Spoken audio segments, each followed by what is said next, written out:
अयोध्या में निर्माणाधीन राम मंदिर में भगवान रामलला की प्राण प्रतिष्ठा को अब कुछ ही दिन शेष हैं। भगवान राम की प्राण प्रतिष्ठा की तैयारी जोरों शोरों से चल रही है। पूरी अयोध्या नगरी को दुल्हन की तरह सजाया जा रहा है। आखिर वो दिन भी आने वाला है जब 500 साल बाद रामलला अपनी जन्मभूमि अयोध्या में विराजमान होंगे। हर तरफ खुशी की लहर छाई हुई है, लेकिन अब सवाल आता है कि अयोध्या राम मंदिर को अब तक कितना दान मिला। भारत में सबसे अधिक चंदा किसने दिया? किसने दिया था सबसे पहले चंदा? अयोध्या फैसले के वक्त अदालत में मौजूद वह बंदर कौन था जिसको देख जज को भी करना पड़ा था प्रणाम? जानने के लिए इस वीडियो के अंत तक अवश्य बने रहें। लेकिन उससे पहले भगवान श्री राम का नाम लेकर कमेंट में जय श्री राम जरूर लिख दें, जिससे भगवान राम जी की कृपा आप सभी पर हमेशा बनी रहे। भगवान श्री राम के भव्य मंदिर के लिए देश विदेश से राम भक्तों ने दिल खोल कर दान दिया है। जब अयोध्या में राम मंदिर निर्माण की नींव रखी गई थी तो किसी को यकीन नहीं था कि राम भक्त इस कदर दान करेंगे कि उसके ब्याज के पैसे से ही मंदिर का पहला तल बनकर तैयार हो जाएगा। अयोध्या के राम मंदिर में दान करने वाले एक से बढ़कर एक राम भक्त हैं। अब तक राम मंदिर को करीब 5,000 करोड़ रुपए से अधिक का दान मिल गया है। श्री राम जन्मभूमि तीर्थ ट्रस्ट के मुताबिक मंदिर के समर्पण निधि वाले अकाउंट में ही अब तक 32 करोड़ रुपए का दान आ चुके हैं। यहाँ ध्यान देने वाली बात यह है कि राम मंदिर ट्रस्ट ने देश के 11 करोड़ लोगों से 9 करोड़ रुपए जुटाने का लक्ष्य रखा था, मगर दिसंबर तक भगवान राम के मंदिर के लिए करीब 5,000 करोड़ से अधिक का दान प्राप्त हो चुका है। श्री राम जन्मभूमि तीर्थ ट्रस्ट क्षेत्र की माने तो राम मंदिर निर्माण के लिए अब तक करीब 18 करोड़ राम भक्तों ने भारतीय national bank, Punjab national bank और बैंक ऑफ बड़ौदा के खाते में करीब 3200 करोड़ रुपए समर्पण निधि जमा की है। ट्रस्ट ने इन बैंक खातों में आए दान के पैसे की एफडी करा दी थी, जिससे मिलने वाले ब्याज से ही मंदिर के वर्तमान स्वरूप तक का निर्माण हो गया है। अब बात आती है कि सबसे अधिक दान किसने किया था। श्री राम जन्मभूमि तीर्थ क्षेत्र ट्रस्ट की वेबसाइट पर दी गई जानकारी के मुताबिक अयोध्या में बन रहे भव्य राम मंदिर के लिए अब तक सबसे अधिक दान आध्यात्मिक गुरु और कथावाचक मोरारी बापू ने दिया है। मोरारी बापू ने राम मंदिर के लिए 11.3 करोड़ रुपए दान दिया है। इसके अलावा अमेरिका, कनाडा और यूनाइटेड किंगडम में स्थित उनके अनुयायियों ने सामूहिक रूप से अलग से 8 करोड़ रुपए का दान दिया है। वहीं राम मंदिर निर्माण के लिए गुजरात के हीरा कारोबारी गोविंद भाई ढोलकिया ने 11 करोड़ रुपए का दान दिया है। Govind Bhai Dholakia diamond company Shri Ramkrishna export के मालिक हैं। अब दान से एक ख्याल मन में आता है कि आखिर किसने किया था सबसे पहले चंदा। अयोध्या में राम मंदिर निर्माण के लिए चंदा इकट्ठा करने के अभियान यानी धन संचयन अभियान की शुरुआत 14 जनवरी 2021 को तब के राष्ट्रपति रामनाथ कोविंद ने की थी। रामनाथ कोविंद ने ही राम मंदिर के लिए सबसे पहले चंदा दिया। उन्होंने चेक के जरिए 5 लाख रुपए का चंदा श्री राम जन्मभूमि तीर्थ ट्रस्ट को दिया था। सबसे पहले किस देश से आया था विदेशी चंदा? अयोध्या स्थित रामलला के मंदिर के लिए सबसे पहले विदेशी चंदा अमेरिका से आया था। अमेरिका में बैठे एक राम भक्त ने पहले चंदा दान के रूप में 11,000 रुपए मंदिर ट्रस्ट को भेजे थे। कब है प्राण प्रतिष्ठा का दिन?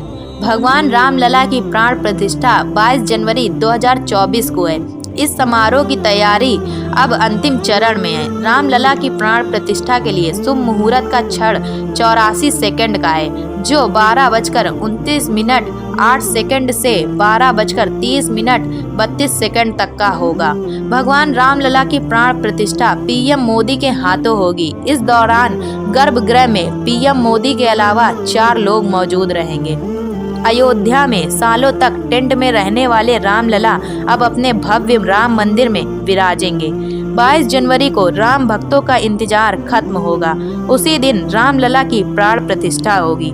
अयोध्या में राम मंदिर बनने की पटकथा काफी उलझी चल रही है। कानूनी जंग दशकों तक चली। अदालत से लेकर हाई कोर्ट और सुप्रीम कोर्ट तक मामला गया और आखिरकार राम भक्तों के पक्ष में फैसला आया। 2019 में सुप्रीम कोर्ट के फैसले के बाद अयोध्या में राम मंदिर बनने का रास्ता प्रशस्त हुआ। बाबरी मस्जिद से लेकर भव्य राम मंदिर बनने तक के सफर में एक काले रंग के बंदर की भूमिका को भी कुछ लोग दैवीय शक्ति मानते हैं। आज उसी बंदर की कहानी, जिसे देखकर जज साहब ने भी हाथ जोड़ लिए थे। हर जगह देखा गया था वह बंदर। 1 फरवरी 1986 को अयोध्या की सुबह कुछ अलग थी। उस दिन न केवल अयोध्या वासी बल्कि देश दुनिया की नज़र फैजाबाद जिला अदालत के फैसले पर टिकी थी। सुबह से ही लोग अदालत पहुंचने लगे थे और फैसला सुनने को बेताब थे।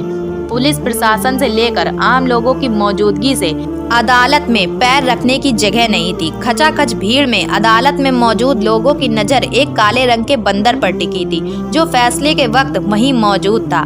दावा किया जाता है कि वह बंदर अदालत में सुनवाई शुरू होने से लेकर जिला जज KM पांडे यानी कृष्ण मोहन पांडे के घर जाने तक हर जगह देखा गया था। दैवीय बंदर ने कुछ भी नहीं खाया था। 1 जनवरी 1986 की शाम 4:40 पर उस वक्त के जिला जज कृष्ण मोहन पांडे ने विवादित मस्जिद का ताला खोलने का आदेश दिया था। जब जज साहब फैसला पढ़ रहे थे तब वह काला बंदर चुपचाप बैठा था। फैसले के बाद ही उस काले रंग के बंदर को वहां से जाते हुए देखा गया था।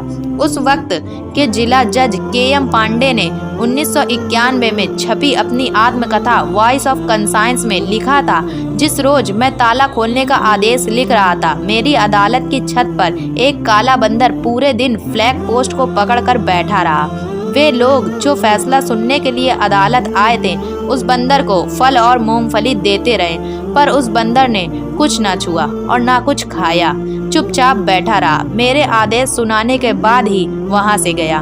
फैसले के बाद जब DM और SSP मुझे मेरे घर पहुंचाने आए तो मैंने उस बंदर को अपने घर के बरामदे में बैठा पाया। मुझे आश्चर्य हुआ। मैंने उसे प्रणाम किया।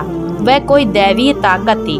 फैसले वाले दिन जिला जज KM पांडे के साथ करीब पूरा दिन बिताने वाले फैजाबाद के तत्कालीन CJM CD राय ने भी इस बात की पुष्टि करते हुए कहा, उनका भी कहना है कि फैसले वाले दिन सुनवाई शुरू होने से पहले एक बंदर अदालत में लगने वाले झंडे को पकड़कर बैठा रहा।